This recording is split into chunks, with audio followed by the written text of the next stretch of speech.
Hello the internet, I hope you're all well, thanks for stopping by. I have another consumer product testing review for you today and I'm looking at this, the TP-Link Tapo C660 solar powered IP security camera kit. Boy, that is a lot of words. This is a camera that I've bought myself. I have not been gifted it. I am not affiliated to anyone in any way, shape or form. All the views that you see in this video are entirely my own. If you were to go ahead and buy this camera at the end of it, I won't get any revenue for it whatsoever. The only revenue I get from this video is if you forget to rapidly click on next when you see an advert come up. Don't worry, I won't hold it against you. I do the same myself. There's no clever lab conditions in this video, just you and me experiencing this product in real world conditions and deciding whether it's the right product for us. And that's what this channel's about. Me doing a bit of sim racing, retro gaming, doing the occasional tech review like this. So if you do like what you see, do consider a like, comment and a subscribe because it really does help the channel. It's just me, occasionally my wife, and just as occasionally my border collie Storm. Now, you see, there is a reason behind that segue. When Storm was a puppy 7 years ago, she was a proper little Houdini. And so we wanted to keep an eye on her. So we bought a couple of IP security cameras. They were by Victure through Amazon. They were cheap and cheerful. And we ended up buying a few more of them, dotted them around the house. And we ended up with, I think, 8 of them in total. Like I say, cheap and cheerful. The app was pretty dreadful, but it did a job.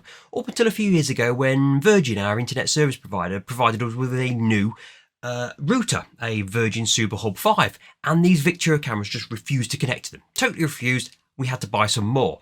Now, I also have a relationship with Amazon through the Amazon Vine program, and they send me lots of products to review, these not being one of them. And I've tested an awful lot of IP cameras, and very few of them have ever come up to scratch. And none of them were particularly of interest for me to buy any more of them. But I thought I'd have a look at TP-Link's cameras. They came up and the C210, it seemed to be very, very similar in style and price to the Victure camera. So I went with one of those and we ended up buying 3 more. We had 4 of those C210s. Again, cheap and cheerful, but good quality. And better than everything, the app that they use, their ecosystem, was really, really good and has continued to get better. Since then, those original 4 cameras, we've bought 2 more C225 cameras, which are similar video quality, but just better build quality and more robust and just general all-round better quality. So we've got 6 internal cameras, and then we have Swan CCTV cameras. We had up to 12 at one point, 12 cameras, and they were great, but the build quality is not that good, and one by one those cameras have started going down. So I started replacing them with external IP cameras, and I found that the Tapo TP-Link cameras are really good. Started off with the Tapo C320WS, a static external camera, and that is really, really good, right down the far end of the garden. Does a great job, always picking up the foxes and the badgers walking through the garden. And then a couple of years ago, Tapo brought out the C520WS pan and tilt camera, and I've done a review of this. In fact, it's one of my most watched videos. So if you look up there, it'll review it from 2 years ago, and I've still got that camera. In fact, I've got 2 of those cameras, one on the front of the house, one on the rear of the house, and they are absolutely superb. And linked with the Tapo ecosystem, the apps, it's been a great performance from all of those cameras together. I have got 9 cameras. But I wanted another one. I wanted one to look over my new sim rig that I've built down in the garden. So I started looking at the successors of the 520, the C520WS, which is almost an identical camera but got slightly better quality. I think that's a 3K camera as opposed to a 2K camera. But then just before I went to buy it, I saw that Tapo had released, or were releasing, this camera, the C660 kit. Solar powered. It's still a pan and tilt camera. None of these cameras that Tapo do are optical zoom, so it's not really pan, tilt and zoom. Pan and tilt is what we call it. They do a similar camera. In fact, the camera is identical, but it comes without the solar panel, and it's about £50 cheaper. But I thought, you know what, if I'm going to do this, I want to see if these solar panels are any good. I've had solar panel cameras in the past before, and they've been okay. So I'm keen to see what this is like. It's end of August, going to be early September by the time I put this review out. So we're still in summer conditions. The real proof of the pudding is going to be over winter, how well it lasts over winter. But from what I've seen from early reviews of this, the battery is very good. So I'm going to test this out. I'm going to open it up with you. I'm going to set it all up. I'm going to show you how it's set up on the app. I'm going to show you how it interacts with all the other cameras. I'm going to show you how good the Tapo app really is. It really is good. And for the first time ever, I'm actually going to take on Tapo's subscription service. I've got 9 cameras up till this point, and I've never felt the need to get a subscription service. But as the cameras have got better and better quality, they started off at 2K, we're now up to 4K. When it's 2K and you're just using motion detection alerts, a 256 megabyte card is perfectly fine. You'll get a week's worth of recording out. If you go to continuous recording, you'll get about a week's worth of recording out of a 256.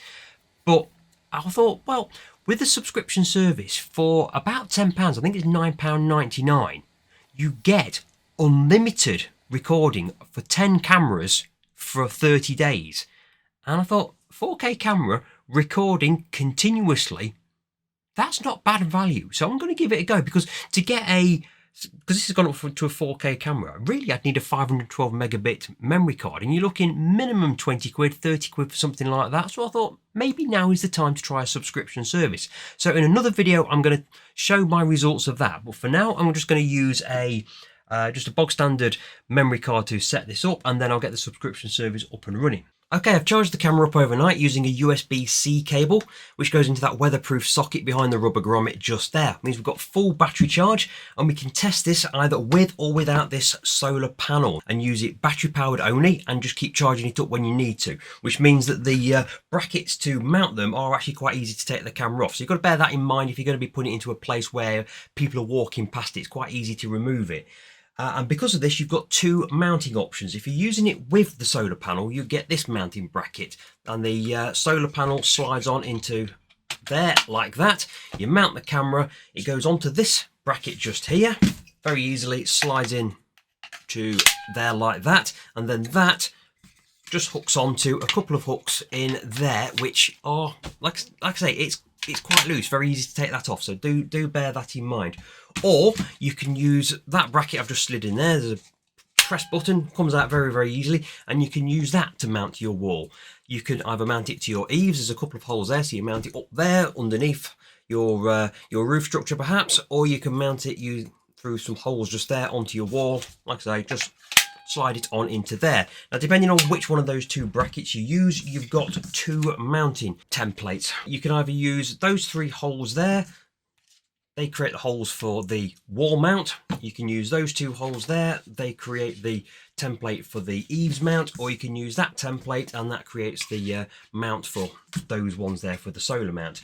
And you can also use this separately. If your camera is going to be placed somewhere where the solar panel is not going to get a great deal of sunshine, you can mount the camera on that bit alone over there, and then you can mount that somewhere which is pointing towards the sun most of the time and use that pretty generously length cable. I don't know how long the cable is, so I shall measure that when it comes out of there. So you can keep them separately and mount them on 2 different mounts. That's very good, quite like that.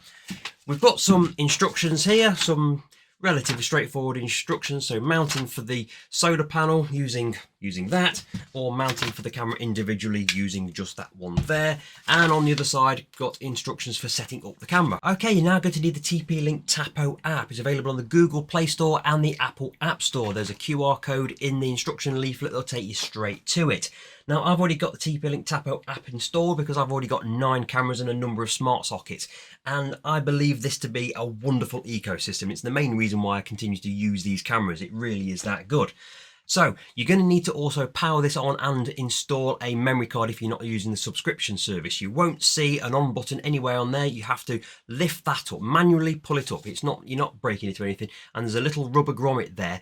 It's a door that's hiding the memory card, a power button and a reset button. It's a bit difficult to show it to you because it's all dark, but in there is a power button on the left hand side and a reset button on the right hand side, and above there's a narrow little door to put your micro SD card in. It's a little bit fiddly to get it in there, but there we go, it's in.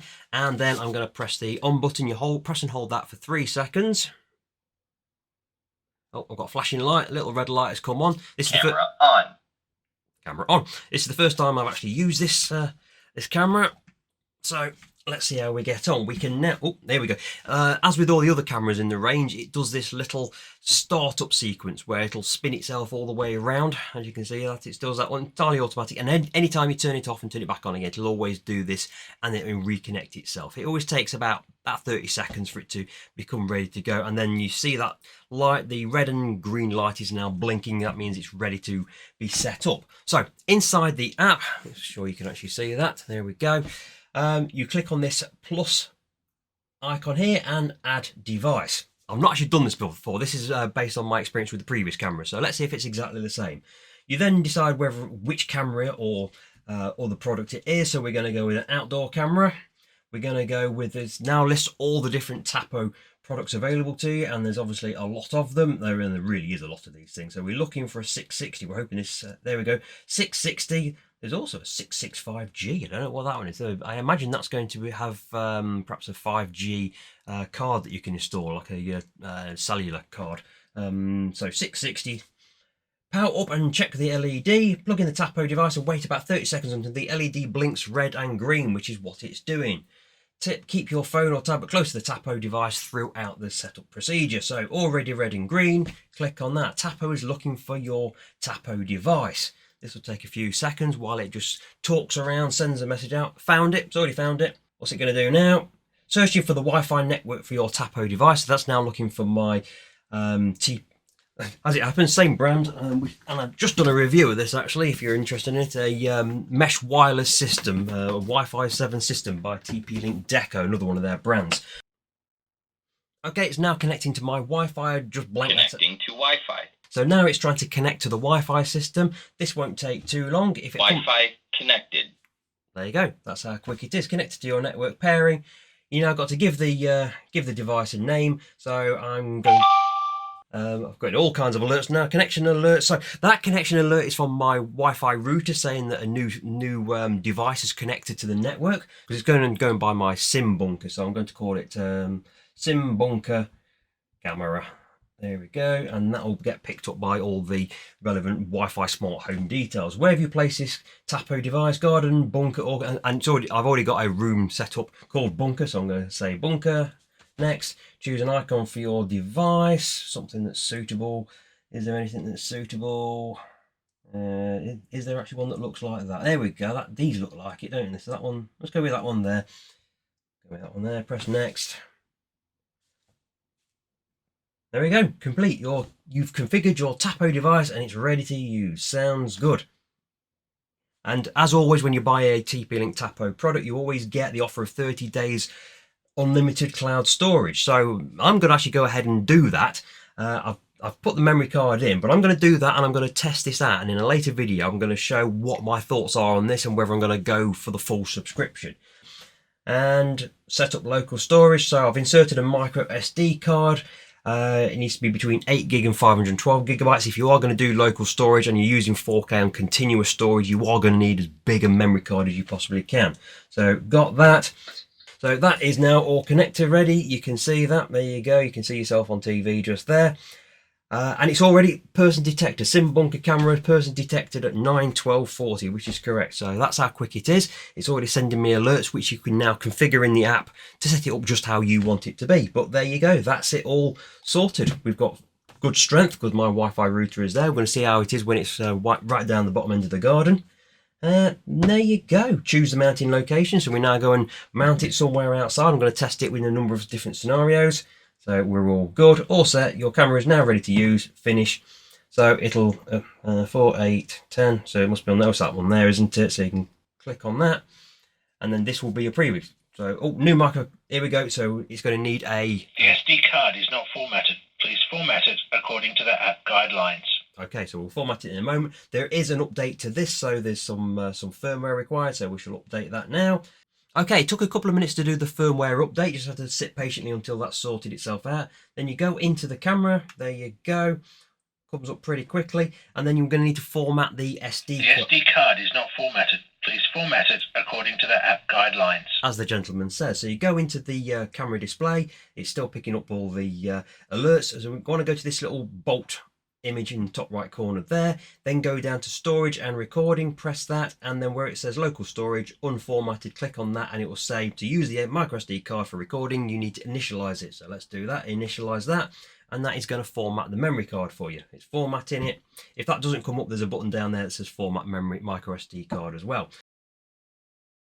In there we go, format successful, so it doesn't take too long, and there we go, it is ready to go. Yep, all good. And then within this section again, where that little bolt, that is all your setting options. So in that section there, that is where you can set up all your detection zones and schedules and whatever you want to configure just the way you want it.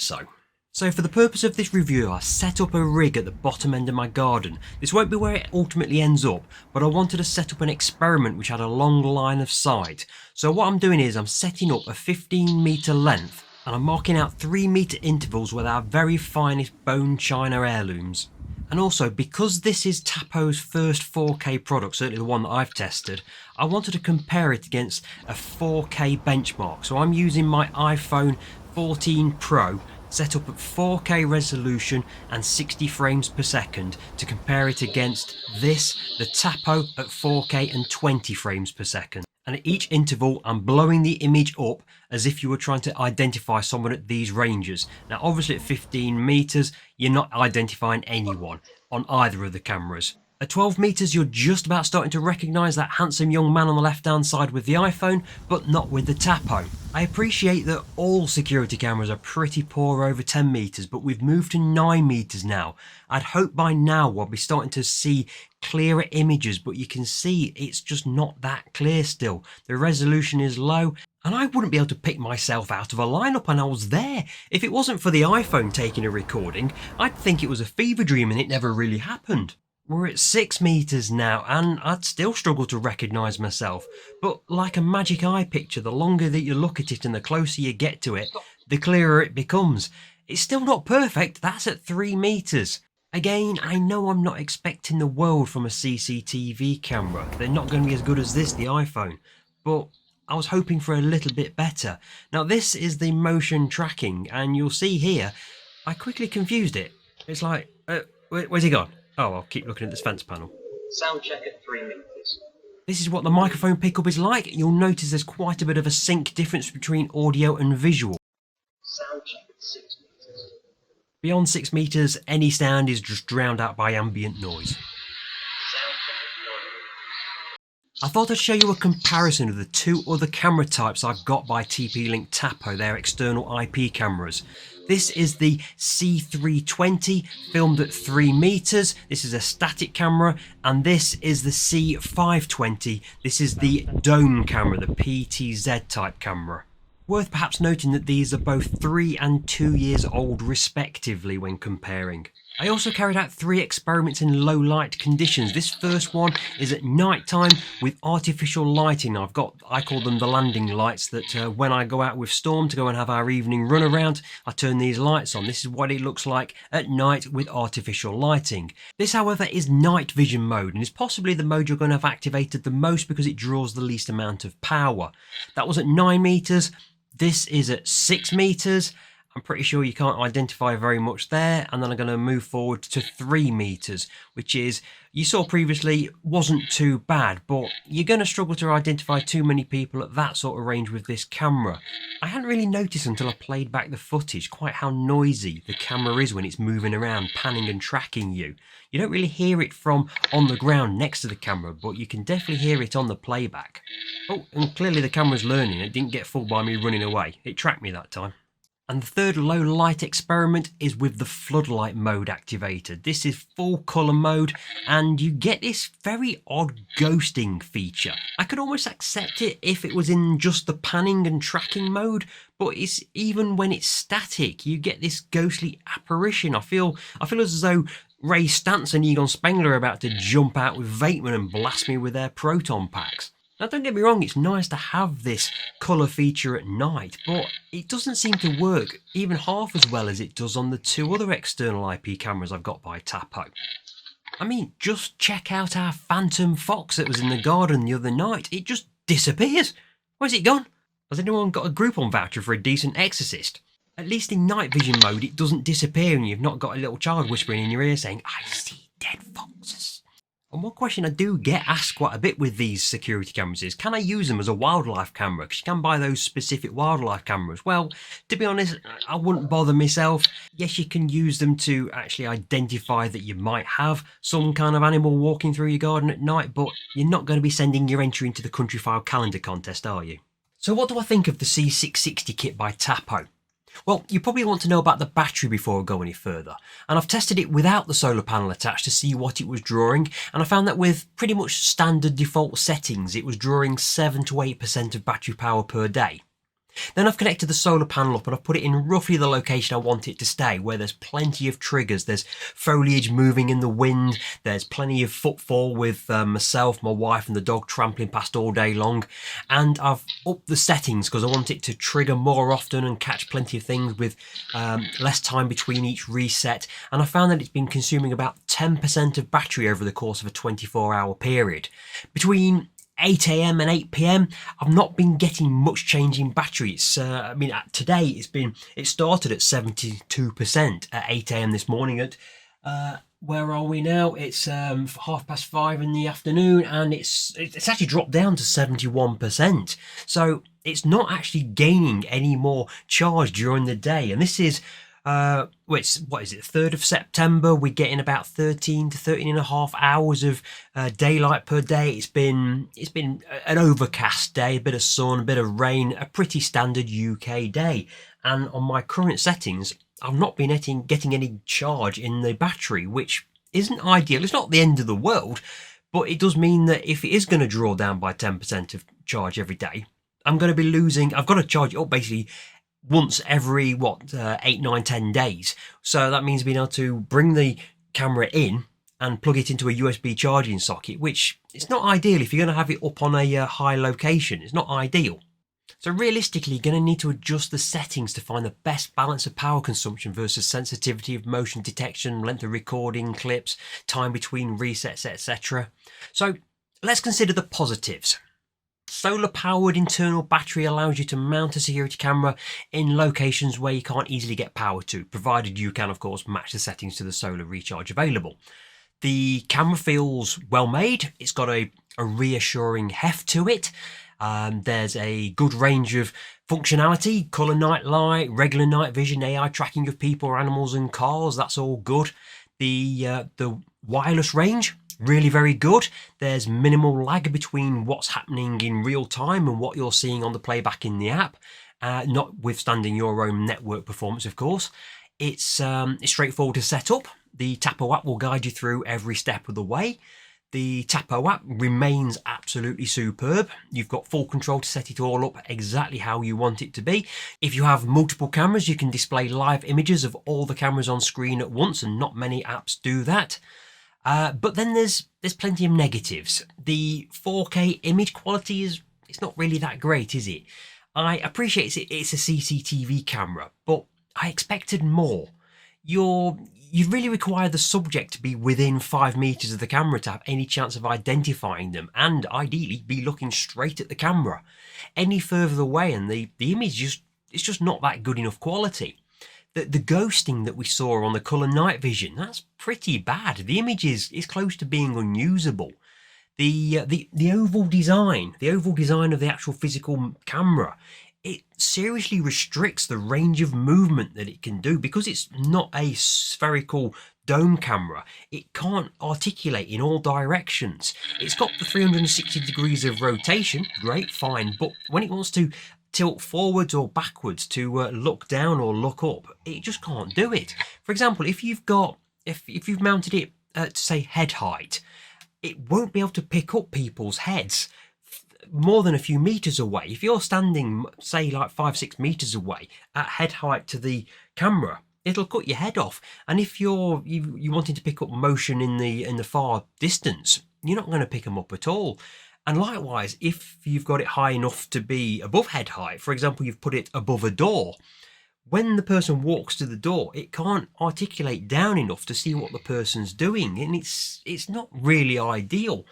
I prefer the traditional dome camera design of the C520 and C530. I think they are a better design, but I've got a feeling this is the design that Tapo are going to be going with going forward, the 4K design. I've seen in the app, it seems to appear quite often, so maybe this is the design going forward.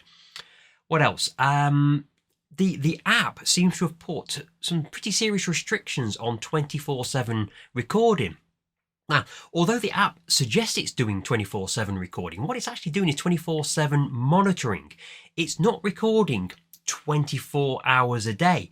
It's monitoring and it's picking out motion alerts. And when it detects a motion, it starts to record that. And it's only those bits that appear on the playback and download section. It's not 24/7. For example, all the other Tapo cameras that I've got set to record 24/7. And when you go to the playback bar, it'll show all the time. It'll show little highlighted sections for motion detection alerts for cars, for people, for animals, and you can zoom straight in very, very quickly, which is great. But if you want to pick up something that hasn't been captured as a motion alert, you can still do it. You can just scroll across, spool away until you find the time that you want and zoom in on it. It works a treat. And that's great if you've got, like I've got, a couple of cameras on the front of the house. On 3 occasions in the past, I've had police officers knock at the door and say, something's happened. I see you've got a security camera. Could you spool through and see what time this event happened? For example, a particular car going past, a person going past, just so they can get their timescales right. And you can do that with all the other cameras. You can't do it with this camera, and that's not ideal for a security camera. Yeah, I'm not keen on that at all. Something I wasn't keen on was how easy it is to remove the camera from the mount. Now, I understand why they're doing it, because as I've seen, the battery is dropping down at a rate that means I'm going to have to recharge it every, 7 to 10 days, which means it needs to be easy to remove from the mount. But it also means that other people can remove it quite easily. It can either be knocked off, if it is at a lower level, and also someone could pinch it. If it's in a position where someone can reach up, they can take it without any kind of hindrance. It's gone. That's not ideal when the camera is going to cost you £140 to £180. Also, that solar panel, while it's decent for powering the camera at a default setting, it's going to struggle when you start pushing the settings upwards like I've done. You know, increasing the sensitivities of the motion triggers, of length of each recording, reducing the time between trigger resets, using the floodlights. These are all going to have consequences on the power draw required. And depending on the time of the year, at this time of the year, we've got 13, 14 hours of daylight. It's still struggling to recoup that energy. During the winter time, the long winter months, you're going to have real problems with that. And the high purchase price, even discounted to $139.99, it should be $179.99. Tapo's usual price range would see their top-end cameras usually on offer for about £60 to £70. And at that price, their cameras represent excellent value for money, and minor issues can perhaps be overlooked. But at an RRP of £180 for that, that's in the territory of Eufy and Arlo products, and consumers expect a better product. So, my conclusion: if you are absolutely in need of a solar-powered camera because getting power to a location is going to be difficult, then the C660 by Tapo is a solid camera. And the argument for buying it becomes stronger if you've got other Tapo cameras like I have, as managing multiple cameras is so much easier when you've got a single app, especially one as good as the Tapo app. But if you are able to get power to your chosen location, I can't think of any reason why I would choose the C660 over a C520 or a C530 dome camera. You get the same benefits of using the Tapo ecosystem, but you also have a much more usable camera. The articulation of the dome allows it to fully track a subject, and it has a much larger field of vision. And despite being 4K, I don't see very much to justify going up to a 4K camera over the 2K you get in a C520 or the 3K you get on the C530 for very nearly 3 times the price. I truly do love the Tapo cameras. I think they've been excellent. They offer great value for money. It's why I've got 10 of them.